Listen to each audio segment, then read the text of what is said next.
Tak apa, Kalau cucuk dia dapat yang tentu. tapi dia dengar sebab kita pakai speaker ni, so dengar.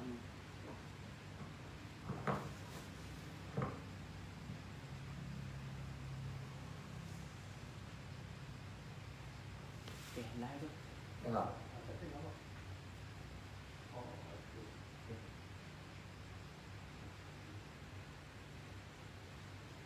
Dengar jelas. Dengar.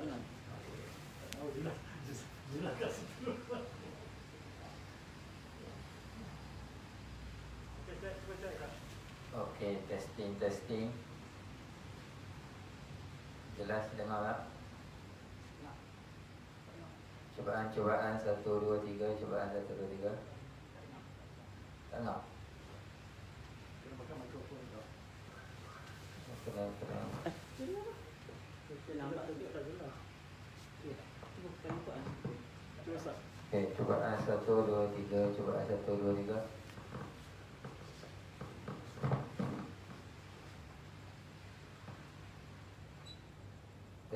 Testing. Cubaan 1 2 3, cubaan 1 2 3. Dengar tak? Dengar? Dengar? Okey, insya-Allah.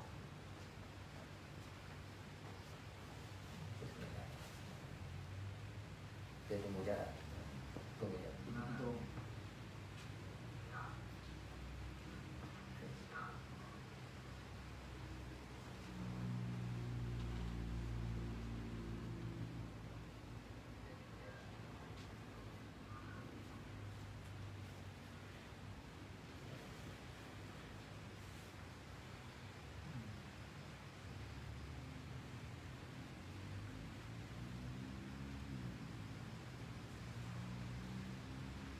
Link yang saya post tadi ke masuk Facebook dia? Dia ada? Betul? Link yang saya post. Oh, dia. Betul. Dia ke?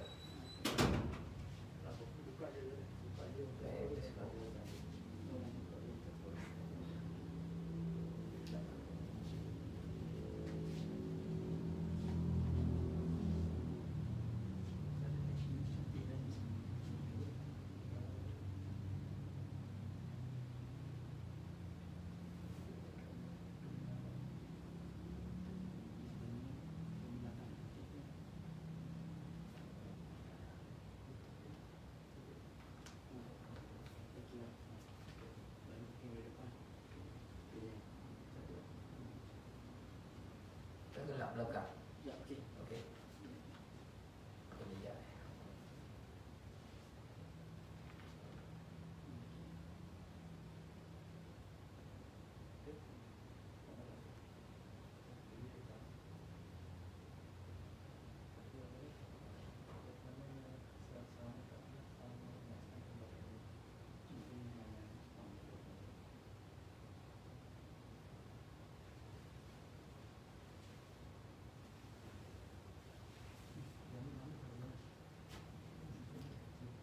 Dia dah kena beli ke tak?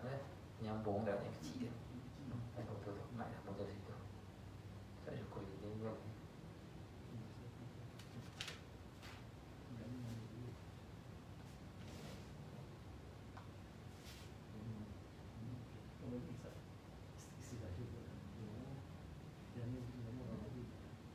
Tak tunggu berapa minit lagi? Pesan. Okey.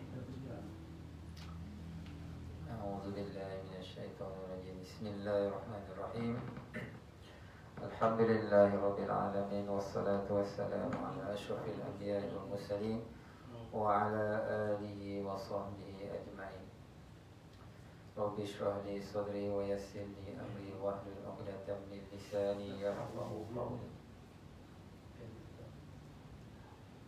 Alhamdulillah. Sebelum tu mari sama-sama kita mulakan kuliah kita pada malam ini dengan bacaan Ummul Kitab Al-Fatihah. A'udzubillahi minasyaitonir rajim. Bismillahirrahmanirrahim. Alhamdulillahirabbil alamin. Arrahmanirrahim. Maliki yaumiddin.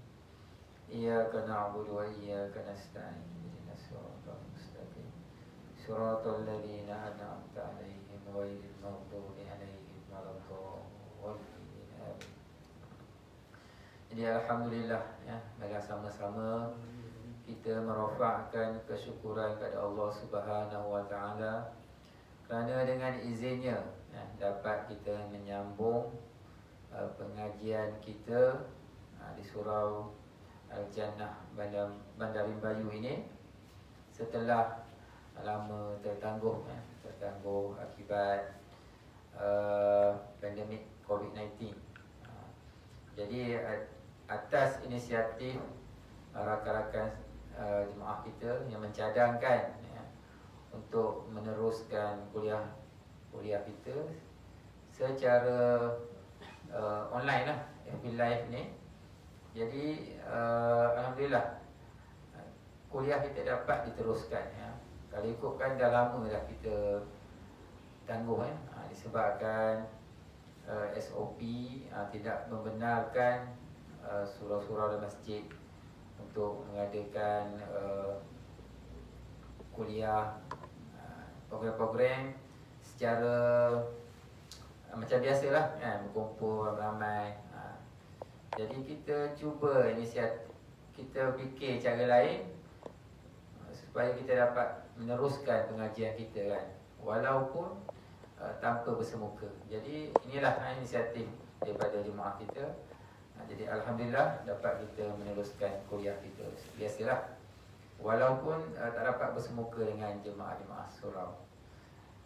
Ini kuliah tak silap saya yang keempat yang keempat bulan ni kita laksanakan secara FB Live ni.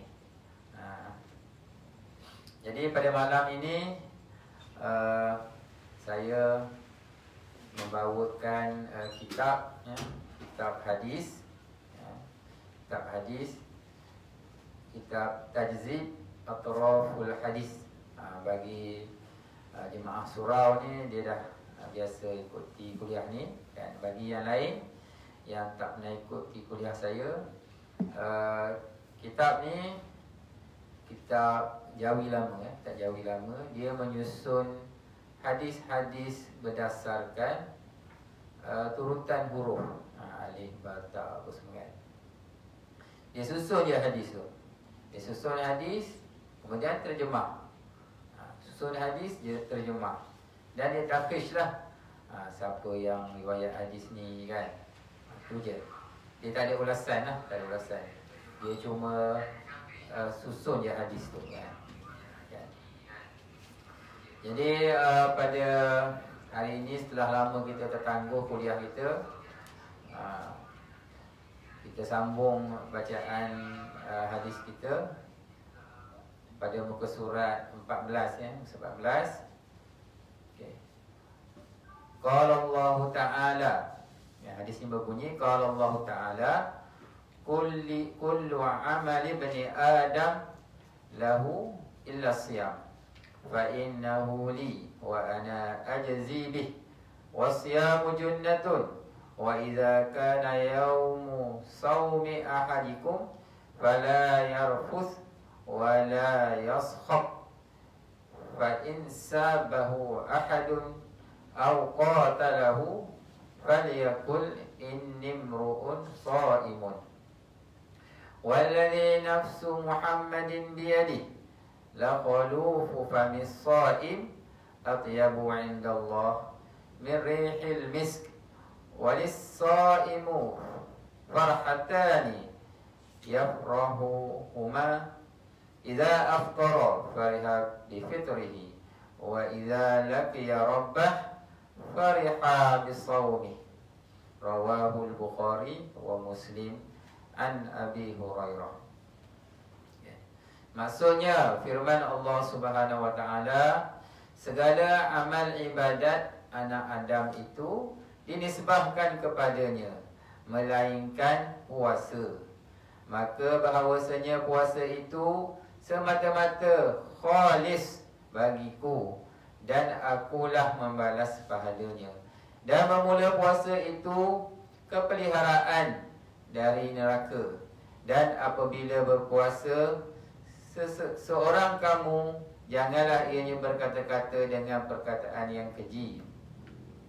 Dan jangan berbalah atau bertengkar. Jika maki akan dia oleh seseorang atau memukul akan dia, hendaklah ianya berkata, aku puasa, aku puasa. Demi Allah Ta'ala bahawasanya bau mulut orang yang berpuasa itu balasannya kelak terlebih wangi dari kasturi. Dan bagi yang berpuasa itu dua kesukaan, ketika berbuka, ketika di syurga. Jadi terjemahan ini mengikut bahasa Melayu klasik lah. Mungkin kita dengar tu dia bunyi lama-lama sikit kan, sebab kita ni tak Jawi lama kan. Okey, hadis kita ni berkenaan tentang puasa ya. Tentang puasa. Hadis ni biasa kita dengar ketika mana bulan Ramadan kan. Bulan Ramadan biasanya ustaz-ustaz surau masjid dia akan buat tazkirah Ramadan ya. Mungkin selepas solat Isyak kan, sementara tunggu solat tarawih tu ada tazkirah. Jadi hadis-hadis inilah yang biasa kita dengar kan, hadis yang popular ya, di kalangan kita. Tak apalah, walaupun sekarang bukan bulan puasa, kita dengar dan kita ingat balik kan, ingat balik tentang hadis ni. Kullu amali bani Adam lahu illa siyam. Allah beritahu kepada kita, setiap amalan anak Adam itu baginya. Baginya macam mana? Pahala tu Allah dah tetapkan kan. Pahala amalan-amalan yang lain kan, Allah beritahu. Contohnya sedekah kan, pahala sedekah. Masalul ladzina yunfiquna amwalahum fi sabilillahi kamathali habbah ambatat sab'a sanabila fi kulli sumbulatin mi'atu habbah. Pahala sedekah Allah beritahu umpama setangkai gandum kan. Gandum tu, setangkai tu ada 7 tangkai. Setiap tangkai ada 100 biji gandum kan. Jadi satu sedekah sama dengan 700 pahala. Allah beritahu kan. Itu pahala sedekah kan. Pahala apa lagi? Pahala haji kan? Pahala haji. Nabi beritahu orang balik dari haji yang mabrur kayaumin waladathu ummuhu. Seolah-olah dia tu baru lahir daripada perut ibu dia. Bersih dosa dia kan. Allah ampunkan semua dosa dia. Dia menjadi seolah-olah macam bayi lah. Bayi baru lahir kan. Itu pahala haji yang mabrur kan. Allah beritahu kan setiap amalan-amalan yang lain. Illa siyam, kecuali puasa kan. Puasa ni rahsia Allah kan. Rahsia Allah. Fa innahu li. Kenapa puasa ni istimewa? Allah beritahu fa innahu li, kerana puasa itu setiap orang yang melakukan ibadah puasa tu dia buat ikhlas kerana Allah Taala. Kan? Fa innahu li wa ana ajzi bih kan. Dan aku yang akan membalas pahala puasa tu kan. Sebab macam ibadah puasa kan. Sebab apa kata ikhlas? Sebab apa kata ikhlas? Sebab kalau kita duduk sorang-sorang dalam bilik air kan, boleh je kita nak minum air secara apa? Suruk-suruk kan. Tapi tak. Kenapa orang tak minum? Sebab dia tahu Allah nampak kan. Maksudnya ikhlas tu betul-betul kerana Allah Ta'ala kan. Orang puasa kerana Allah Ta'ala. Jadi wa ana ajzi bih, Allah aja akan Allah yang tahu balasan bagaimana nak bagi pada orang yang berpuasa kan. Itu rahsia Allah lah kan. Di akhirat nanti tahulah kan. Wasiyamu junnatun, puasa itu sebagai benteng. Ini kelebihan lain pula kan. Tadi Allah kata puasa ni aku akan beritahu pahala ni akhirat nanti. Allah rahsiakan. Kan, rahsiakan. Special, pahala dia special kan. Okey, yang kedua, wasiyamu junnatun. Puasa itu sebagai perisai. Kan. Perisai macam mana? Perisai daripada melakukan perkara-perkara maksiat kan. Contohlah, kalau orang lelaki kan, orang lelaki yang dah sampai umurnya kan, umur 20 lebih dah bekerja kan, dia digalakkan berkahwin kan, kahwin untuk jaga diri dia lah. Tapi kalau tak mampu nak kahwin, duit tak ada, macam-macam lah benda lain kan. Jadi digalakkan dia berpuasa. Kerana puasa itu perisai daripada melakukan maksiat kan. Itu puasa, kelebihan puasa. Wa idza kana yaumus shaumi ahadikum fala yarfuth wala yaskhab. Okey. Ini perkara ketiga tentang puasa kan. Kalaulah seorang itu sedang berpuasa, maka janganlah dia berkata-kata keji kan. Dan janganlah berbalah kelahi lah. Ketika puasa, mulut dijaga kan? Jaga, jangan bercakap benda-benda yang keji. Keji macam mana? Maki, hamun, apa ni istilah sekarang, istilah apa? Kecam. Itu kecam. Sama lah tu. Kecam orang lah, apalah, itu keji tu, perbuatan keji. Mulut kan. Janganlah bercakap keji mulut tu. Elok kalau berpuasa, diam je. Tak ada benda yang penting cakap, diam je kan. Orang tanya kenapa diam? Saya puasa. Dah, kan cerita kan. Jangan berkelahi. Sama ke? Jadi kalau tak nak bercakap keji, tak nak berkelahi, diam lah. Diam. Kalau sebelum ni cerita tentang bulan Ramadan kan. Kalau di bulan biasa, kita ni orang lelaki suka mengeteh kan, duduk dengan kawan ramai duduk tu ceritalah macam cerita orang ni memanglah kita tak ada niat nak cakap benda buruk. Tapi kadang-kadang tu terkeluar je ke cerita tentang orang ni keji, orang ni mengumpat benda ni kan. Tapi bulan puasa dah berhenti kita mengeteh, kata berhenti. Dah puasa nak mengeteh macam mana kan? Kalau tak mengeteh pun berhenti berhimpun dengan kawan-kawan kita. Berhenti, dah. Dia seorang je. Kata apa, tidur je. Lihat pasal ni cerita tentang pejabat lah kan. Duduk seorang sana, duduk sini. Tak payah berkumpul. Kalau berkumpul tu nanti kan dia keluar perkataan yang tak elok kan. Jangan bercakap keji dan jangan berkelahi. Sebab apa Allah pesan ni kan? Sebabnya kan, disebabkan mulut kita ni kan, boleh menyebabkan puasa kita ni kosong sebenarnya. Sebab mulut je kan. Puasa tu sah puasa tu sah, tapi pahala puasa tu kosong, tak ada. Sebab apa?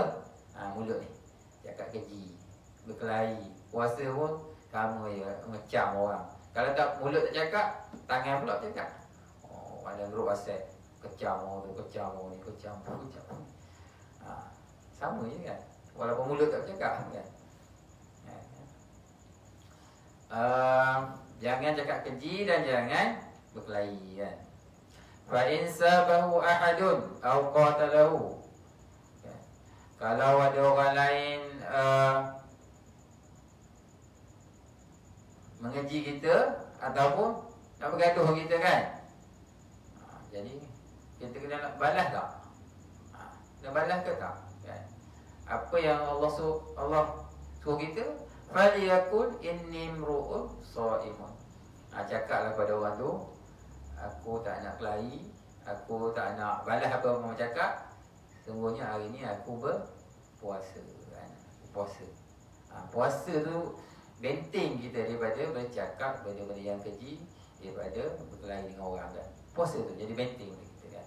Kalau lah sebulan masa ibadah puasa tu kita dapat menahan diri kita daripada cakap keji, dapat menahan diri kita berkelahi dengan orang, habis bulan Ramadan dah terbiasa dah lidah kita kan. Amalan tu dah jadi kelakuan kita, dah jadi amalan kita. Ada orang benda tu maki kita pun, kita pun senyap, tak balas apa. Orang ajak bergaduh pun kita lari. Bukan kita lemah tak, kita tak nak. Kerana Allah cakap kalau ada orang nak kelahi kamu, jangan balas ya. Okay. Seterusnya wallazi nafsu Muhammadin biyadihi la khalufu famis shaim atyabu indallah min rihil misk. Okey, ini kelebihan puasa yang lain pula kan. Nabi Muhammad dia bersumpah dengan nama dia lah kan. Bersumpah dengan nama dia, demi jiwa Muhammad di tangan Allah kan. Sesungguhnya bau mulut orang yang berpuasa itu di sisi Allah atyabu indallah min rihil misk, lebih wangi daripada bau kasturi. Kalau ikut kita, bau orang yang puasa ni, bau mulut ni busuk lah kan. Sebab dah tak cakap kan, tak makan, jadi mulut tu tak ada apa kan, busuk bau kan. Tapi di sisi Allah Subhanahu Wa Taala, yang kita bau busuk tu di sisi Allah lebih wangi daripada bau kasturi kan. Kasturi ni apa? Kasturi ni minyak wangi lah, minyak wangi yang paling wangi. Dia kata kasturi ni masa saya belajar tu dia buat daripada apa tu, tai lalat rusa kan, tai lalat rusa. Di perut rusa tu dia ada tai lalat kan, tai lalat tu. Itulah dia ambil buat minyak wangi kasturi. Nah, itu saya belajar dulu lah dalam syair-syair Arab, dia ada sebut tu kan tentang tu. Jadi sebab itulah ada ulama yang mengatakan bahawa gosok gigi kan, hari siang puasa ni gosok gigi, hukum dia makruh kan, makruh. Sebab bila kita gosok gigi tu dah hilang bau tadi. Sedangkan bau tu Allah suka. Allah kata bau tu umpama ataupun lebih bagus daripada bau kasturi. Tapi kita dah gosok gigi, hilang bau tu. Ada ulama mengatakan gosok gigi pada siang hari puasa makruh hukum dia, makruh. Jadi biar je. Tapi janganlah kita pergi depan muka orang kan, kita pergi kan, tangan busuk cakap wangi bau kasturi kan. Tak payah kan macam tu kan. Okey. Seterusnya walis shaimi farhatani yafrahuma. Bagi seorang yang puasa itu dua kegembiraan. Iza aftara fariha bi fitrihi. Ketika mana dia buka puasa, rasa gembira. Memanglah kan, masa buka puasa tu memang perasaan kita lain kan, lain, seronok sekali. Bahkan ada orang bukan Islam kan, banyaklah kita cerita kita dengar kan, di terutamanya student-student yang bukan Islam duduk sebilik dengan yang Islam kan. Jadi dia tengok orang Islam ni seronok buka puasa kan, seronok makan, meriah. Dia pun puasa sekali. Walaupun puasa dia tak dapat apa kan, tapi dia bila dia buka puasa tu, dia dapat rasa keseronokan berbuka puasa. Itulah yang Allah bagi kepada orang yang berpuasa kan. Anak saya selalu tanya, bila nak puasa? Bila nak puasa? Sebab dia rasa seronok. Seronok buka puasa, seronok terawih kan, ramai-ramai kan. Tapi bila Covid ni tak dapatlah kita seronokan yang macam sebelum ni kan. Buka puasa di masjid, surau, terawih ramai-ramai. Tak apalah, kita buka puasa dengan keluarga kita di rumah saja kan, berterawih di rumah saja. Tapi apa-apa pun buka puasa tu seronok. Seronok. Memang seronok. Tapi saya ni diri saya sendiri lah. Kalau puasa sunat memang lemah. Payah nak puasa kan? Payah. Sedang kan? Memang payah nak puasa sunat. Tunggu Ramadan je kan. Siapa yang ada kuatan puasa sunat, tu saya puasa. Macam-macam puasa sunat kan. Sunat Isnin Khamis. Wa iza laqiya rabbahu fariha bisawmihi kan. Kegembiraan yang kedua apabila dia bertemu dengan Allah di hari akhirat nanti kan, dalam syurga nanti. Masa inilah Allah akan bagi kepada dia ni. Ni pahala ibadah puasa kamu ni. Yang Allah rahsiakan sebelum ni kan. Allah rahsiakan. Kita ni benda-benda yang rahsia ni teruja sebenarnya kan. Teruja. Bila dapat tu surprise. Seronok benda tu kan. Macam itulah Allah rahsiakan pahala puasa daripada kita. Nanti di akhirat nanti Allah akan bagi kepada kita. Ini pahala puasa kamu kan. Jadi kita pun gembira dengan pahala puasa kita kan. Okay.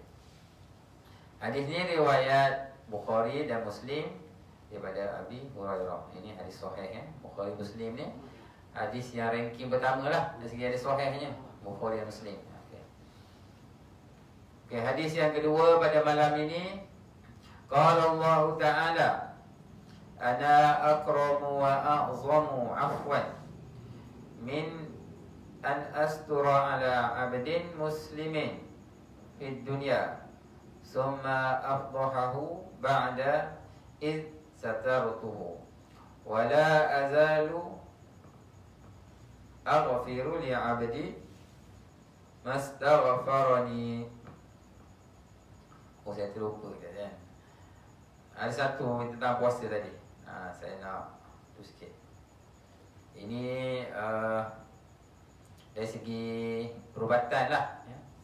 Memang banyaklah bahasan dia tentang kebaikan puasa ni kan. Antaranya mengurangkan berat badan. Bulan puasa ni kita dapat diet lah. Diet kan. Yang kedua, kurangkan gula dalam darah. Ini semua aspek kesihatan.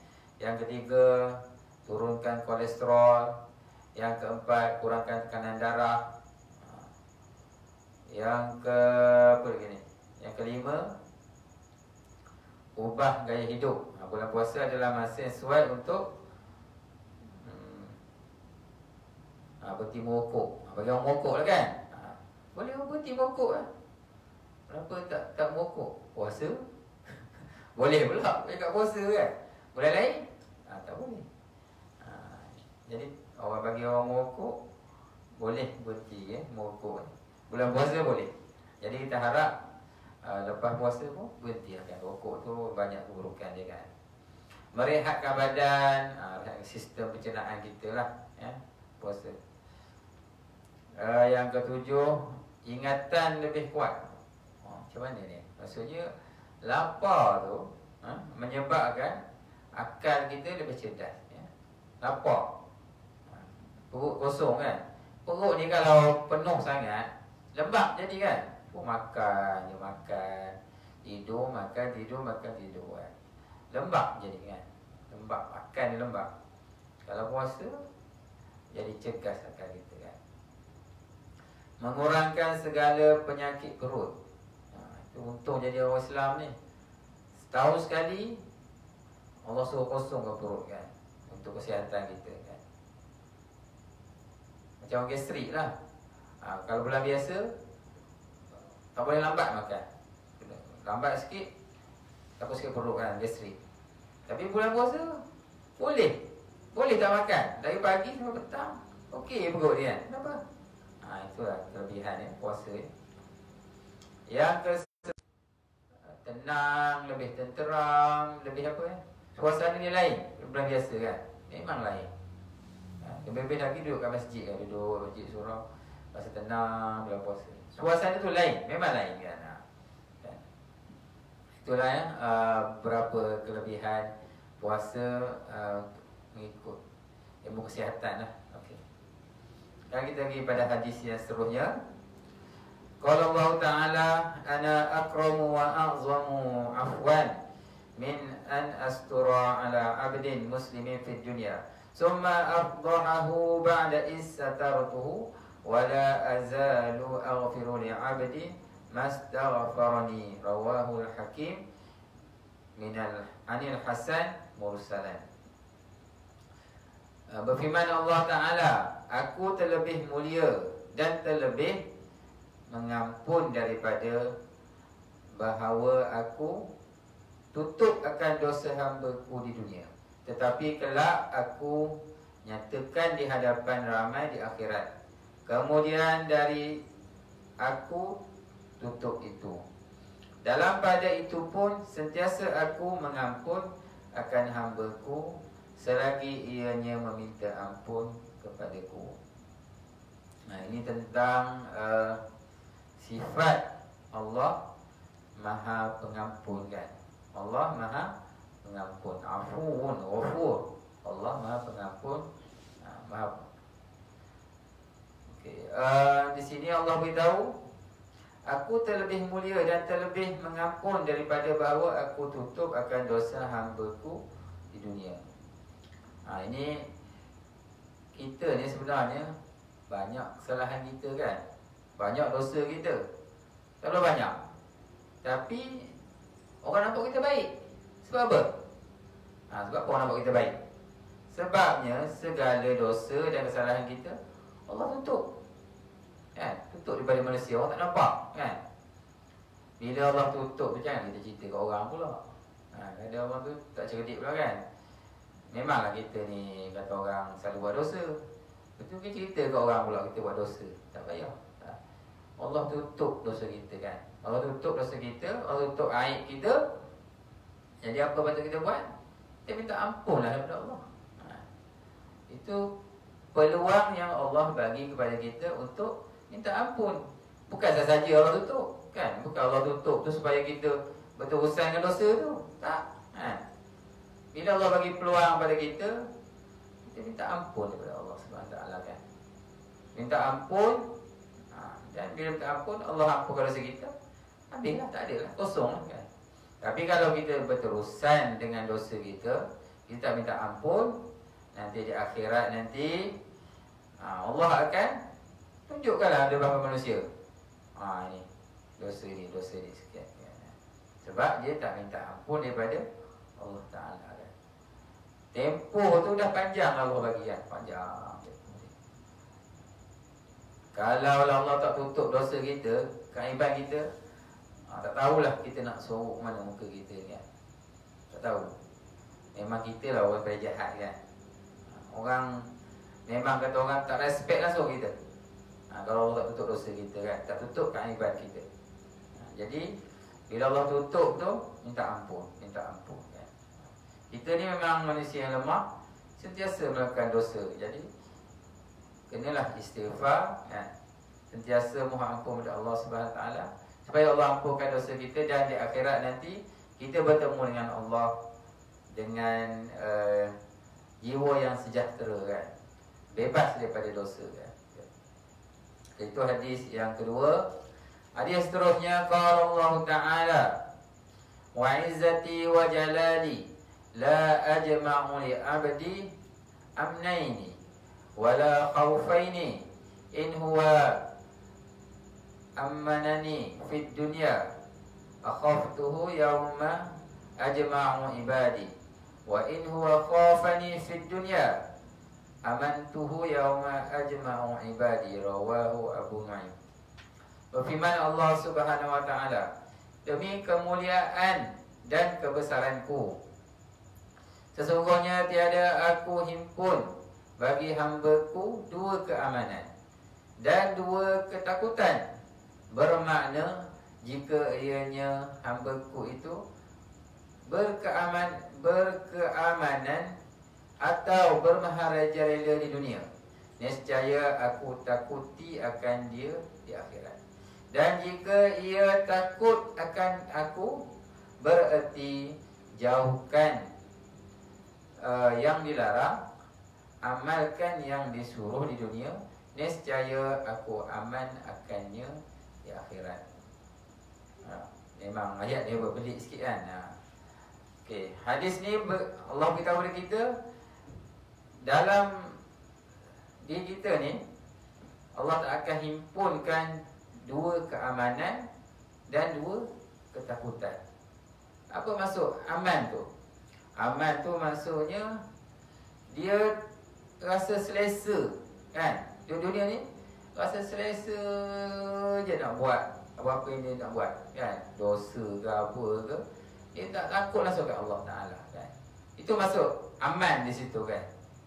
Dia rasa tak ada apa-apa, rasuah ke, berjudi ke, menzalimi orang ke, dia rasa aman. Aman, tak ada apa. Jadi dia kata, aku rasuah pun tak ada apa-apa pun, hidup aku senang juga, kan? Aku berjudi pun tak ada apa, aku kaya juga, kan?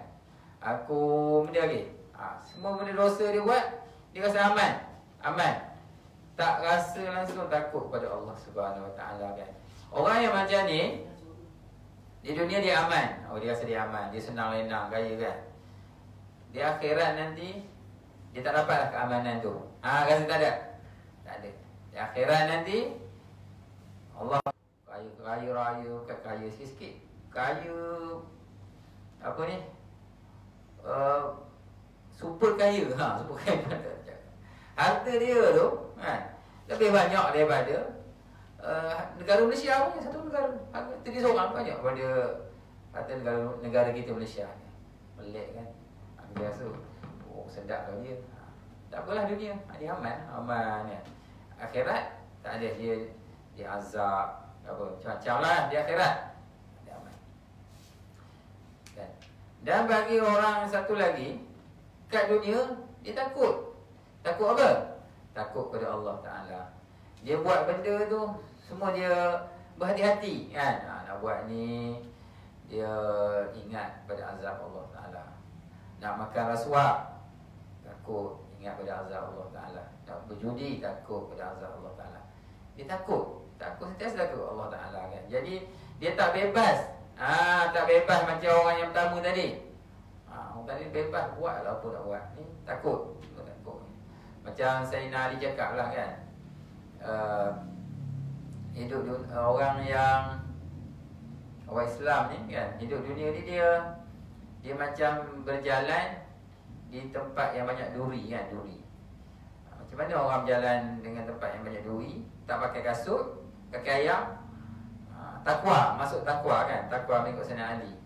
Maka dia berjalan dengan berhati-hati, kan? Dia pijak sana sikit, langkah sana, kan?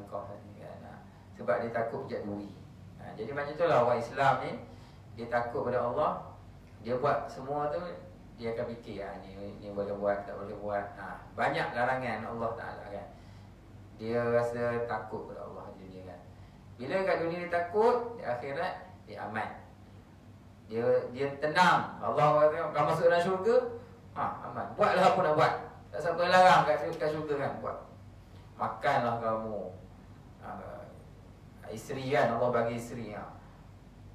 Bergaul lah dengan isteri kamu. Berapa lagi, kan? Semua yang ada di syurga, kan? Di situ dia aman, dia bebas. Jadi tak ada orang yang kat dunia ni bebas, kat akhirat pun bebas, tak ada. Tak ada orang dunia ni takut kepada Allah, di akhirat pun takut juga, tak ada. Dia macam tu. Terbalik, kan? Siapa kat dunia ni bebas, buat maksiat apa, di akhirat dia akan dipenuhi ketakutan. Di akhirat ni panjang masa dia, selama-lamanya. Ataupun kalau tak selama-lamanya pun, masanya panjang kat dunia. Sehari di akhirat, 1000 tahun kat dunia. Kat dunia ni pendek je masanya, 30 dia 40 tahun, 50 tahun, 60 tahun kehidupan kita, kan? Akhiratnya panjang. Kita pilih lah. Kita nak senang masa yang singkat dan susah masa yang panjang, ataupun kita nak susah masa yang singkat ni, senang dia masa yang panjang. Pulang pada kita, kan? Kita boleh fikir sendiri. Okay. Hadis yang seterusnya, qala Allah Ta'ala, abdi ana inda zannika wa ana ma'aka idza zakartani, rawahu al-Hakim an Anas. Firman Allah Ta'ala, hai hambaku, bahwasanya aku di sisi sangkaan engkau. Bermakna kalau sangkaannya biasanya ia terampun dosa atau biasanya doanya dikabulkan, yang demikian jadilah sebagaimana yang disangkanya.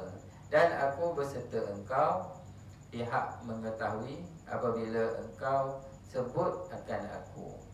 Hadis ni ada satu ya, hadis sebelum kita dah baca hadis yang maksud dia seumpama ni lah kan.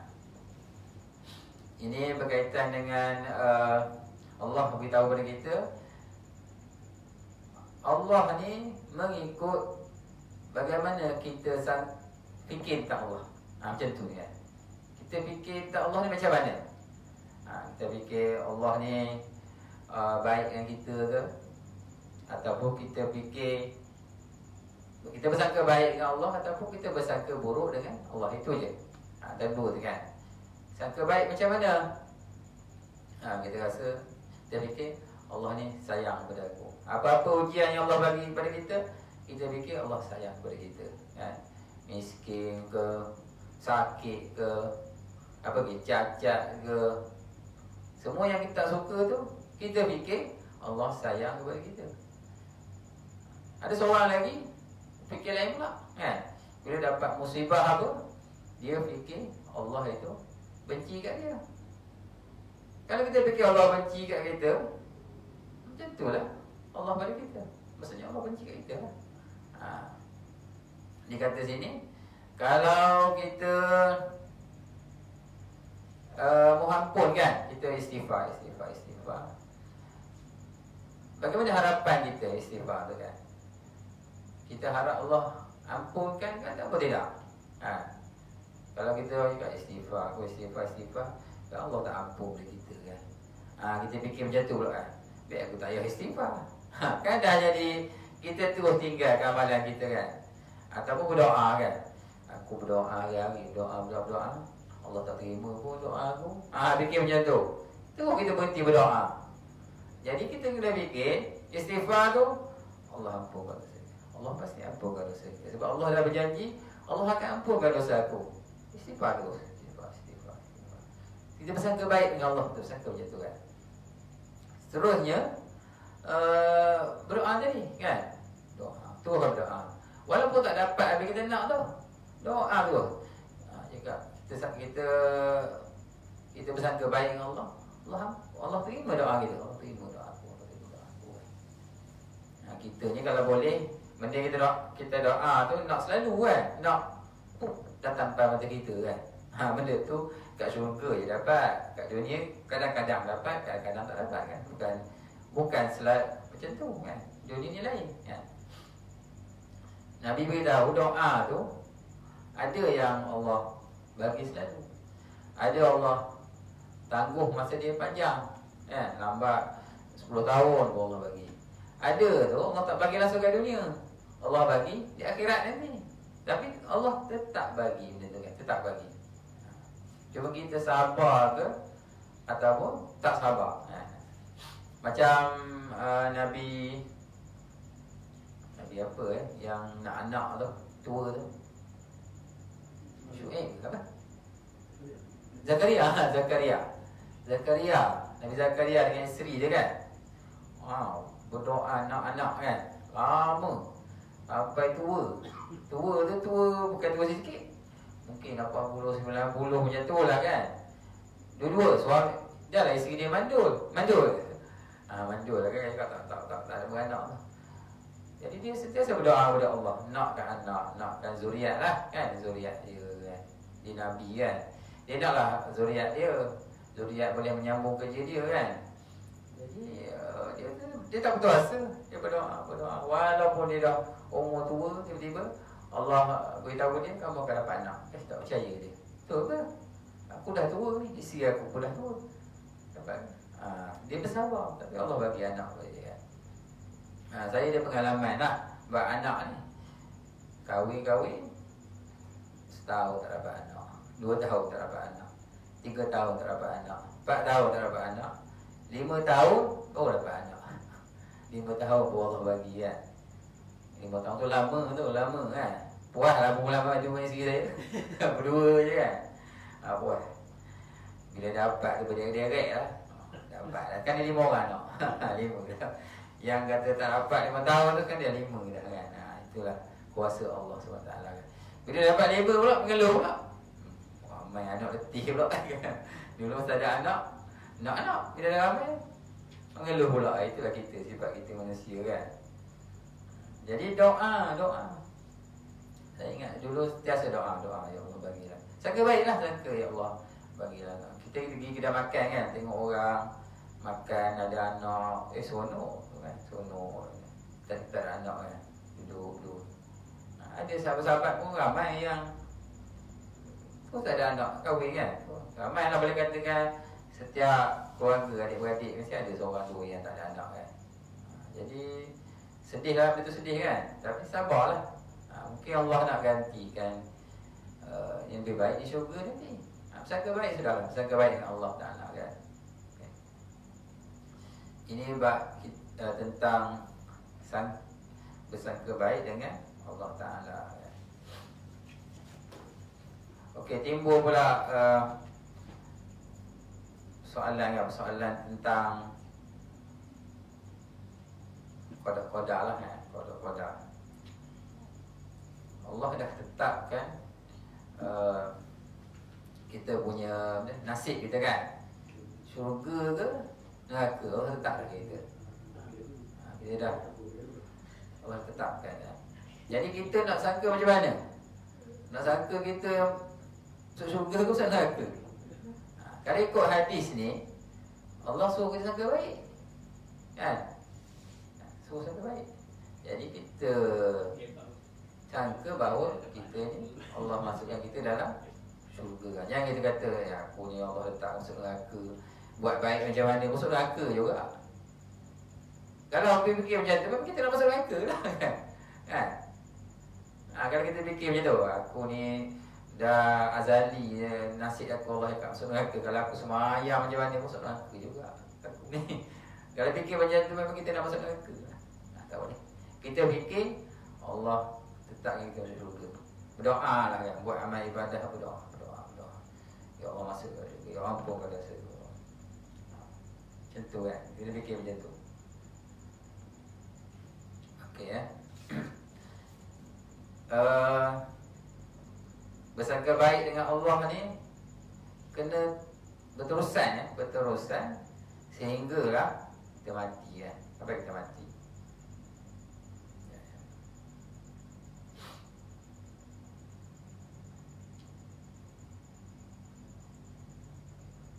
Okey. Dalam satu hadis dalam satu hadis an Jabir bin Abdullah radhiyallahu anhuma annahu sami'a an-nabi sallallahu alaihi wasallam qabla mautihi bi salasati ayyam yaqul la yamutan ahadukum illa wa huwa bi husni dhann billahi azza wa jalla. Rawahu Muslim. Janganlah sekali-kali salah seorang di antara kalian mati kecuali dalam keadaan bersangka baik kepada Allah Subhanahu Wa Taala. Hadis riwayat Muslim. Ini Nabi sebut ni 3 hari sebelum Nabi wafat 3 hari sebelum Nabi wafat, Nabi cakap pada sahabat dia, kamu kena bersangka baik sampai mati. Janganlah kamu mati kecuali dalam keadaan bersangka baik kepada Allah Taala. Bersangka baik dengan Allah. Allah akan ampun dosa kita. Allah makbulkan doa kita. Allah masukkan kita dalam syurga. Allah nak bagi terbaik untuk kita. Sangka macam tu, semua baik-baik dengan Allah sampai kita mati. InsyaAllah kalau kita buat macam tu, syurga lah tempat kita kan. InsyaAllah. Buat apa dah? Boleh dah? Okay, jadi saya rasa untuk malam ni cukuplah hadis 1, 2, 3, 4 hadis kita baca. Jadi mudah-mudahan dapatlah manfaat daripada apa yang saya kongsikan pada malam ini untuk kita amalkan dalam kehidupan kita, untuk kita menjadi seorang Muslim yang lebih baik. Saya ni bukanlah nak mengajar sebenarnya, tapi berkongsi dan untuk mengingatkan diri saya sendiri kan. Apa yang saya sebut ni, saya insya-Allah saya akan perbaiki diri saya sendiri, tuan-tuan, perempuan kan, dapat perbaiki diri supaya kita dapat menjadi Muslim, mukmin yang lebih baik daripada hari semalam, daripada hari ini, sehinggalah kita bertemu Allah Subhanahu Wa Taala kan. Hidup kita ni tak lama kan, tak lama. 30 tahun, 40 tahun ni dengan penyakit Covid ni pula tak tahulah bila siapa-siapa boleh kena kan.